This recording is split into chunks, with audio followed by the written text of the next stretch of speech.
Good evening. Welcome to this service of worship on this Good Friday. As we are gathered here this evening, we will be participating in a service of darkness, a tenebrae service, and Reverend McDermott will be explaining that service to you in a little while. At the close of this service, we will depart the sanctuary in silence. And the last thing that will happen is an organ piece called Come Sweetest Death by Bach that Peggy will play, and that will end our service. And at that point, then, we will silently leave the sanctuary.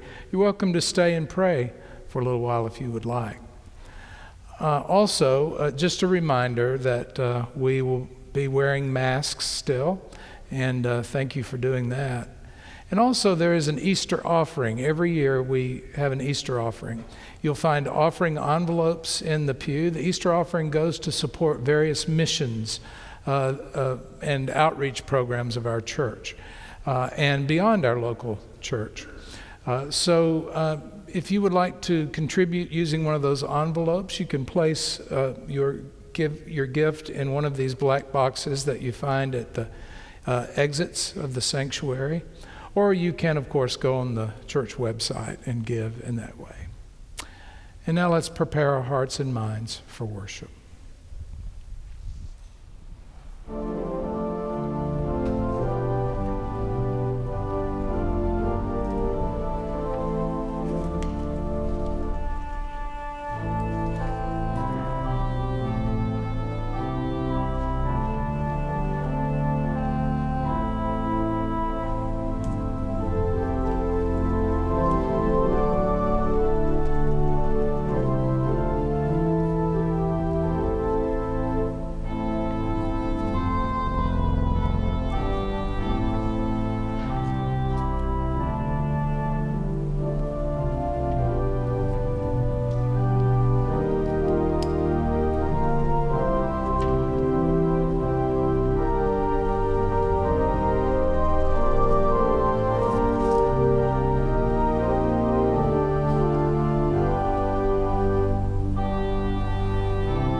Join me in our call to worship.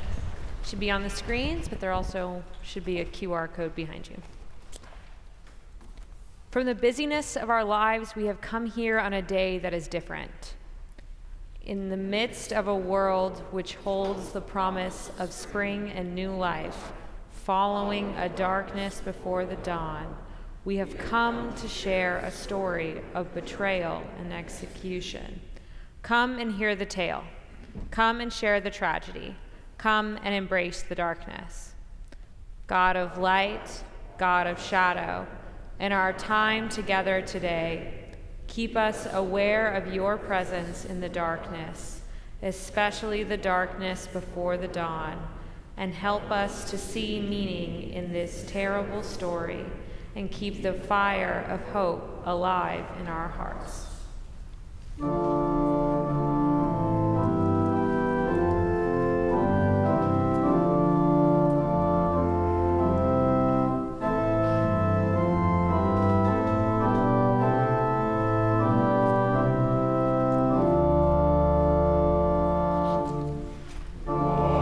Lord,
with me. O holy God, the hosannas have died away. The palm branches have turned brittle. Now today there is only this: each of us, all of us, sitting in the darkness before the dawn. The hymns of lament in the air, the mumbling of our feeble confessions on this Friday, which we tremble to call good. What is good about Good Friday? What is good about the innocent one nailed to a cross? What is good about the darkness of war that persists today? What is good about our devastation of the planet, about people living in poverty, about the fog of addiction or depression, disease and despair? No, there's nothing good and desirable in these things. Yet you, O God, are good. When suffering reigns, yours is the first heart to break.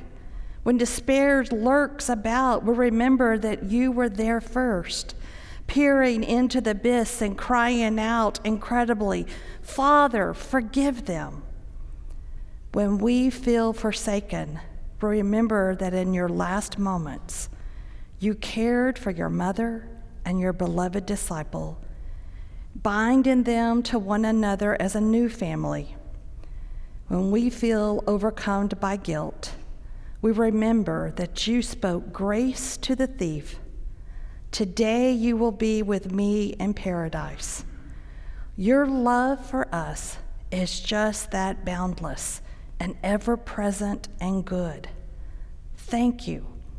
What else can we say here in the dimness and the darkness before the dawn? But thank you.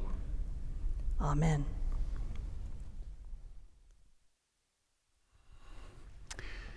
Good evening, friends. On a night like tonight, I'm so grateful that I get to spend it with my church family, both here in person and watching at home right now. For those of you who are here, when you first came in, you may have been given a little vial. If you are with little bitties, I highly recommend that you do the opening for them. And for those of you at home with Lenten kits, this will be a little plastic container that might barely have just the last remnants of vinegar. And so what I would do is invite all of you to just very carefully unscrew it, and don't hold it too close to your mask. Take a little smell. You'll be able to smell it through your mask. And don't breathe it in too deeply, or that smell will get stuck there for a while. And it's a kind of a sour and a sharp smell, isn't it?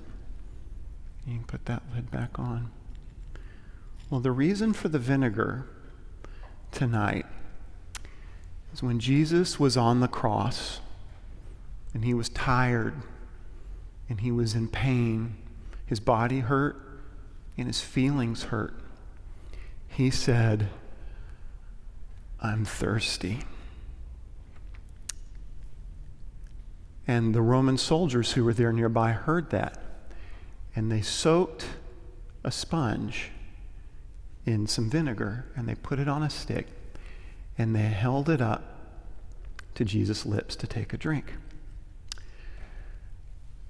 And some people have said that that is yet another example of Jesus being hurt, of him being mocked, of him being made fun of, because what one of us would, after we've been outside and hot and tired and thirsty, would ever come in and drink vinegar?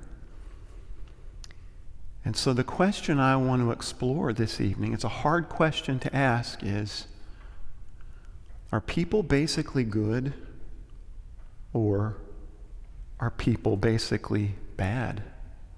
And that's a hard question to answer on a night like tonight.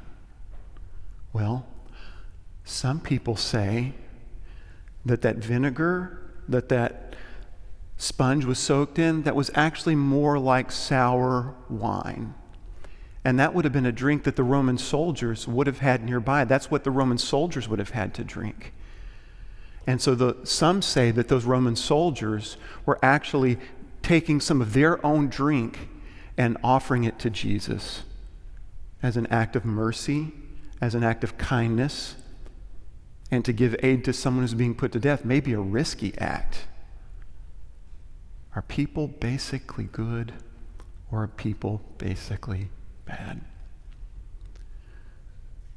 Well, what does Jesus have to say about it?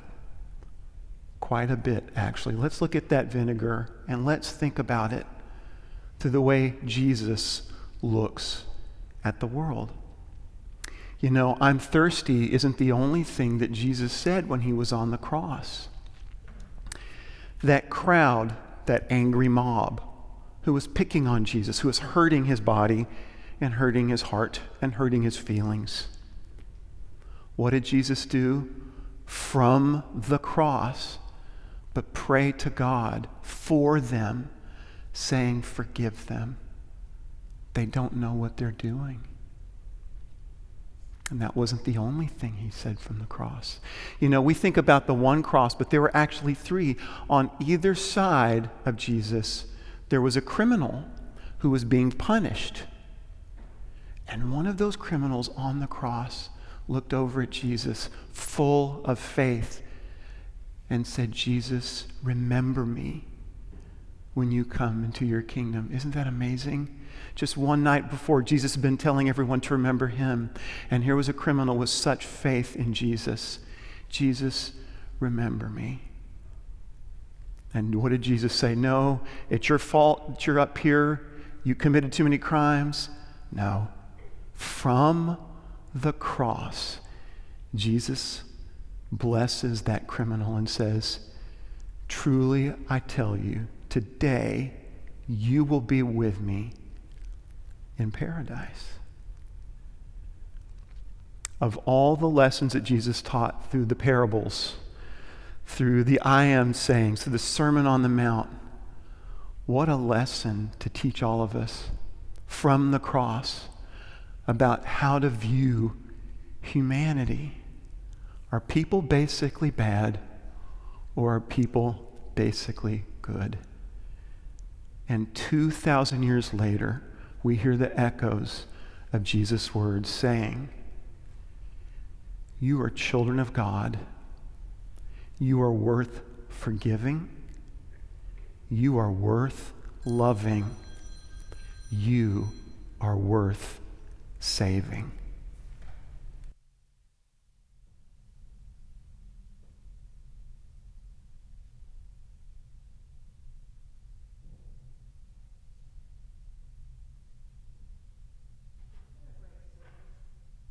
The Tenebrae service is also known as a service of darkness on Good Friday.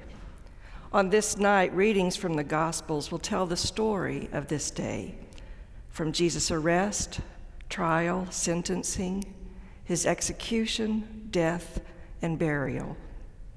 After each reading, a candle will be extinguished, and we will move from light to darkness, from life to death.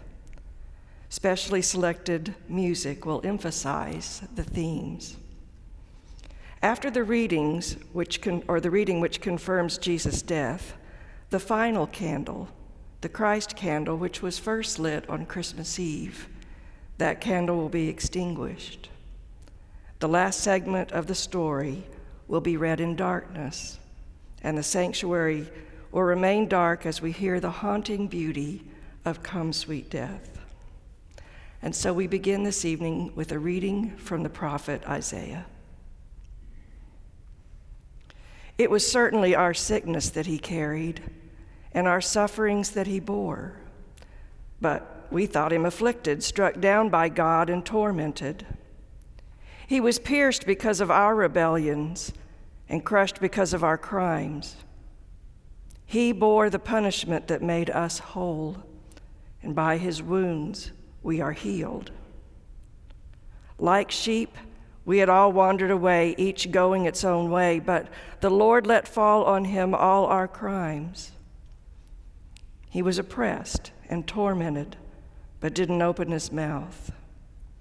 Like a lamb being brought to slaughter, like a ewe silent before her shearers, he didn't open his mouth. Due to an unjust ruling, he was taken away, and his fate, who can think about it? He was eliminated by the land of the living, struck dead because of my people's rebellion.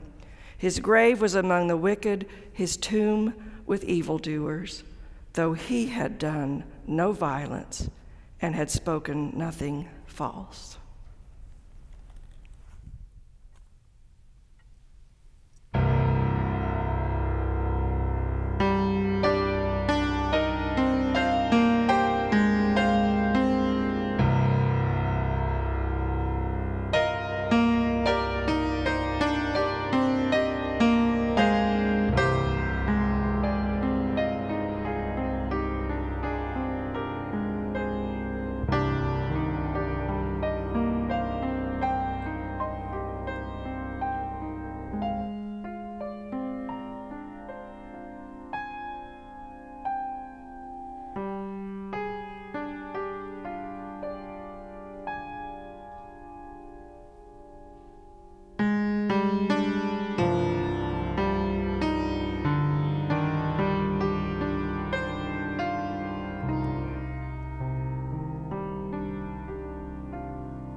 Wasn't it a pity and a shame?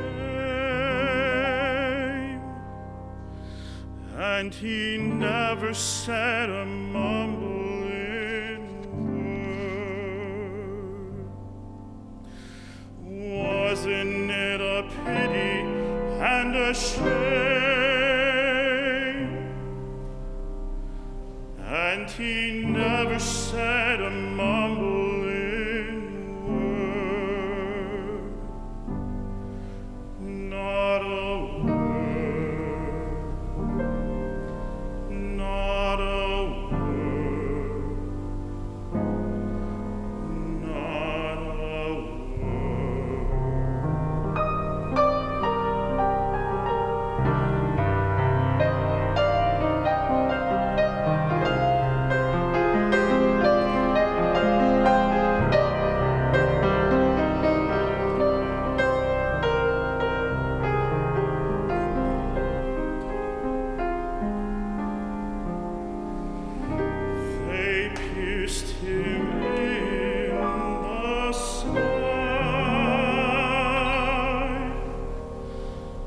and he never said a mumbling word. They pierced him in the side,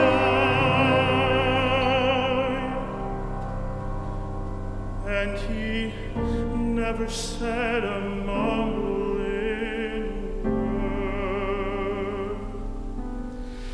not a word, not a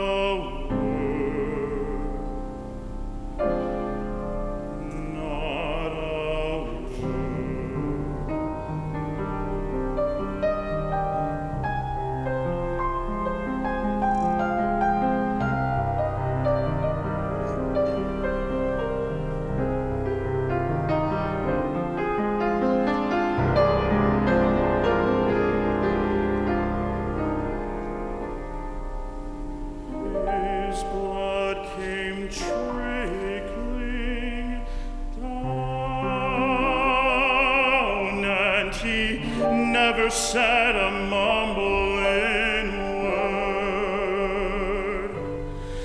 His blood came trickling down,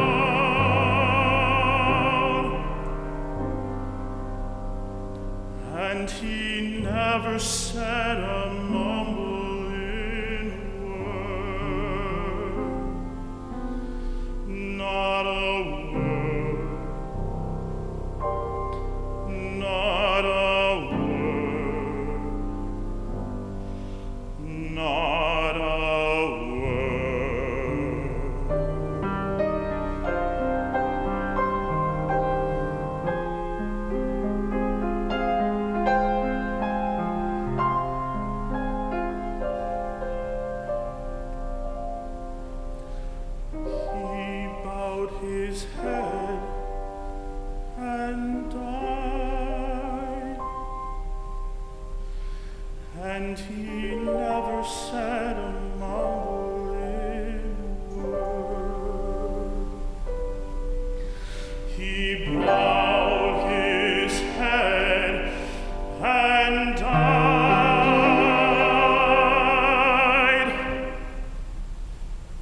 and he never said a mumbling word.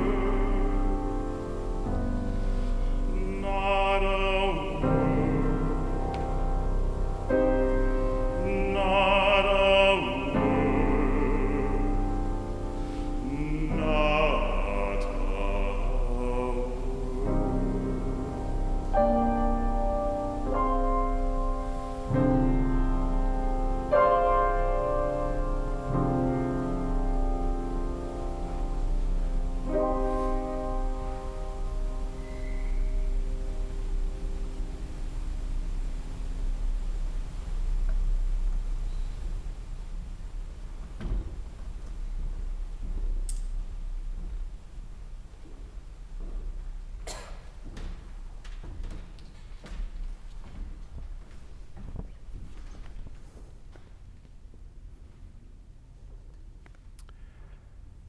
When Jesus got up from praying, he went to the disciples.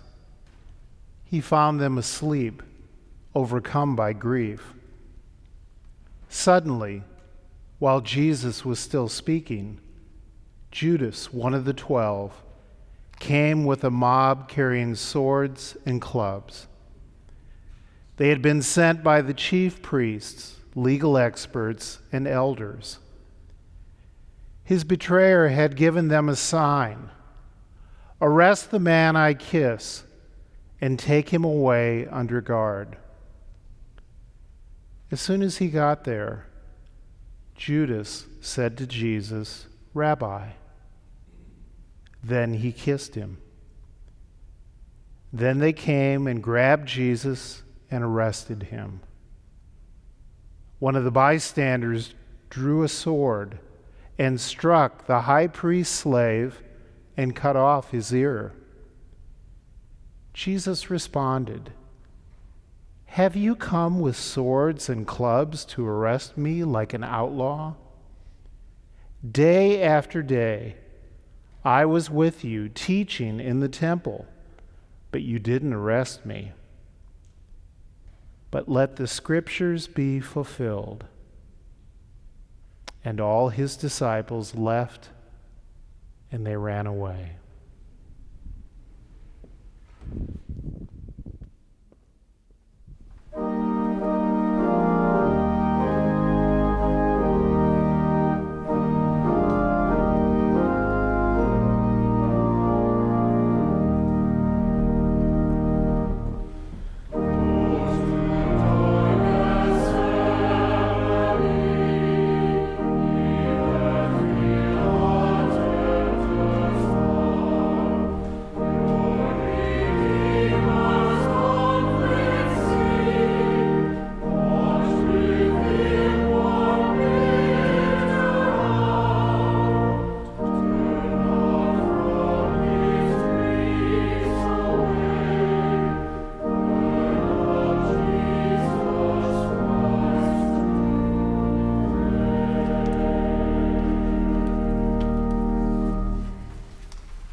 The chief priests and the whole Sanhedrin were looking for testimony against Jesus in order to put him to death, but they couldn't find any. Many brought false testimony against him, but they contradicted each other. Some stood to offer false witness against him, saying, "We heard him saying, 'I'll destroy this temple constructed by humans, and within 3 days I will build another, one not made by humans.' But their testimonies did not agree even on this point. Then the high priest stood up in the middle of the gathering and examined Jesus. 'Aren't you going to respond to the testimony these people have brought against you?' But Jesus was silent and didn't answer. Again, the high priest asked, 'Are you the Christ, the Son of the Blessed One?' Jesus said, 'I am. And you will see the human one sitting on the right side of the Almighty and coming on the heavenly clouds.' Then the high priest tore his clothes and said, 'Why do we need any more witnesses? You've heard his insult against God. What do you think?' They all condemned him. 'He deserves to die.' Some began to spit on him. Some covered his face and hit him, saying, 'Prophesy.' Then the guards took him and beat him.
Meanwhile, Peter was below in the courtyard. A woman, one of the high priest's servants, approached and saw Peter warming himself by the fire. She stared at him and said, "You are also with the Nazarene, Jesus." But he denied it, saying, "I don't know what you're talking about. I don't understand what you're saying." And he went outside into the outer courtyard. A rooster crowed. The female servants saw him and began a second time to say to those standing around, "This man is one of them." But he denied it again. A short time later, those standing around said to Peter, "You must be one of them, because you are also a Galilean." But he cursed and swore, "I don't know this man you're talking about." At that very moment, a rooster crowed a second time. Peter remembered what Jesus told him, "Before a rooster crows twice, you will deny me 3 times." And he broke down, sobbing.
At daybreak, the chief priests, with the elders, legal experts, and the whole Sanhedrin, formed a plan.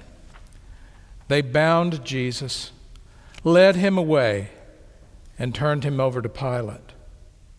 Pilate questioned him, "Are you the king of the Jews?" Jesus replied, "That's what you say." The chief priests were accusing him of many things. Pilate again asked him, "Aren't you going to answer? What about all these accusations?" But Jesus gave no more answers, so that Pilate marveled. During the festival, Pilate released one prisoner to them, whomever they requested. A man named Barabbas was locked up with the rebels who had committed murder during an uprising. The crowd pushed forward and asked Pilate to release someone, as he regularly did. Pilate answered them, "Do you want me to release to you the king of the Jews?" He knew that the chief priests had handed him over because of jealousy. But the chief priests stirred up the crowd to have him release Barabbas to them instead. Pilate replied, "Then what do you want me to do with the one you call king of the Jews?" And they shouted back, "Crucify him." Pilate said to them, "Why? What wrong has he done?" They shouted even louder, "Crucify him." Pilate wanted to satisfy the crowd, so he released Barabbas to them. He had Jesus whipped, then handed him over to be crucified.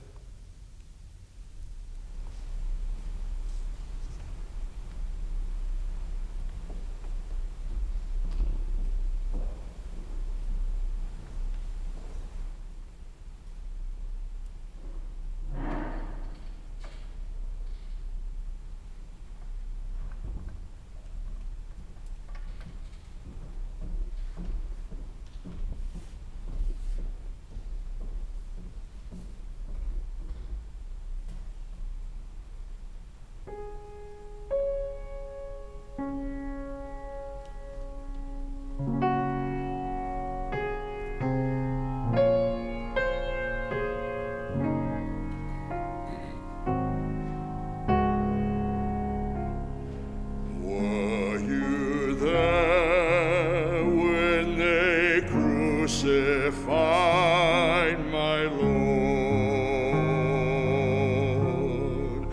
Were you there when they crucified my Lord?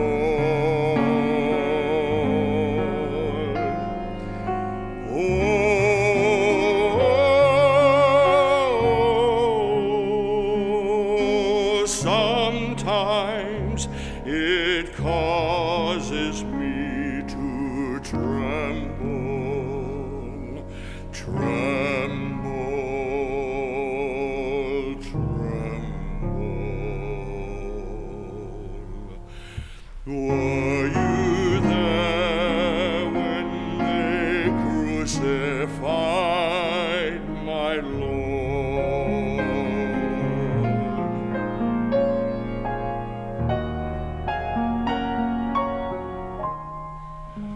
Were you there when they laid him in the tomb?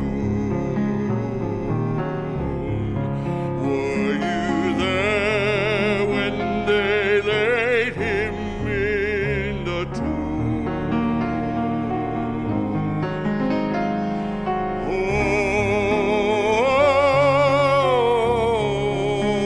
Oh, sometimes it causes me to tremble, tremble, tremble. Were you there when they crucified my Lord?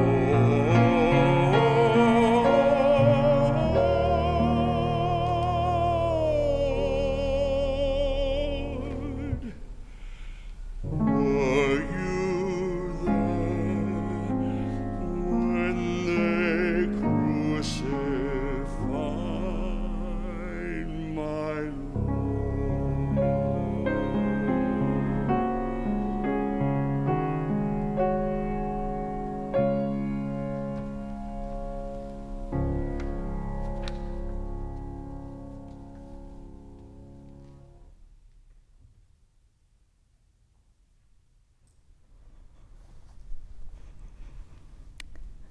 The soldiers led Jesus away into the courtyard of the palace known as the governor's headquarters, and they called together the whole company of soldiers.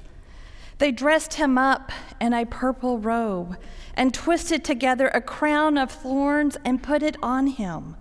They saluted him, "Hey, King of the Jews!" Again and again they struck his head with a stick. They spit on him and knelt before him and honored him. When they finished mocking him, they stripped him of the purple robe and put his own clothes back on him. Then they laid him out to crucify him.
Simon, a man from Cyrene, was coming in from the countryside. They forced him to carry Jesus' cross. They brought Jesus to the place called Golgotha, which means skull place. They tried to give him wine mixed with myrrh, but he didn't take it. They crucified him. They divided up his clothes, drawing lots for them to determine who would take what. It was 9 a.m. when they crucified him. The notice of the formal charge against him was written, "The King of the Jews." They crucified 2 outlaws with him, one on his right and one on his left. People walking by insulted him, shaking their heads and saying, "Ha! So you were going to destroy the temple and rebuild it in 3 days, were you? Save yourself, come down from that cross." In the same way, the chief priests were making fun of him among themselves, together with the legal experts. "He saved others," they said, "but he can't save himself. Let the Christ, the King of Israel, come down from the cross. Then we'll see and believe." Even those who had been crucified with Jesus insulted him.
From noon until 3 in the afternoon, the whole earth was dark.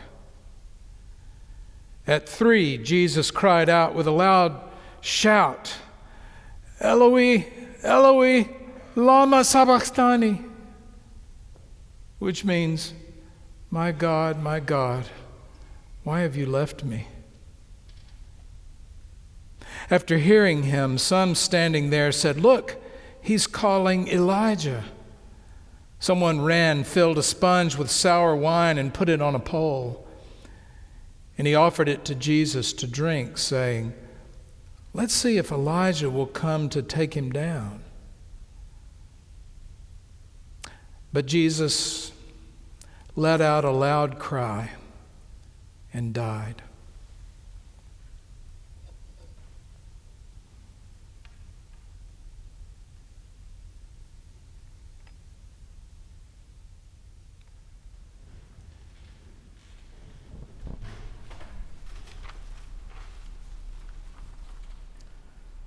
The curtain of the sanctuary was torn in two from top to bottom. When the centurion who stood facing Jesus saw how he died, he said, "This man was certainly God's son." Some women were watching from a distance, including Mary Magdalene and Mary, the mother of James, the younger one, and Joseph and Salome. When Jesus was in Galilee, these women had followed and supported him, along with many other women who had come to Jerusalem with him.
When he learned from the centurion that Jesus was dead, Pilate gave the dead body to Joseph.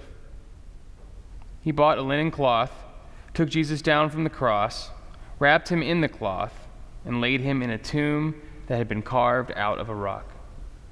He rolled a stone against the entrance to the tomb. Mary Magdalene and Mary, the mother of Jesus, saw where he was buried.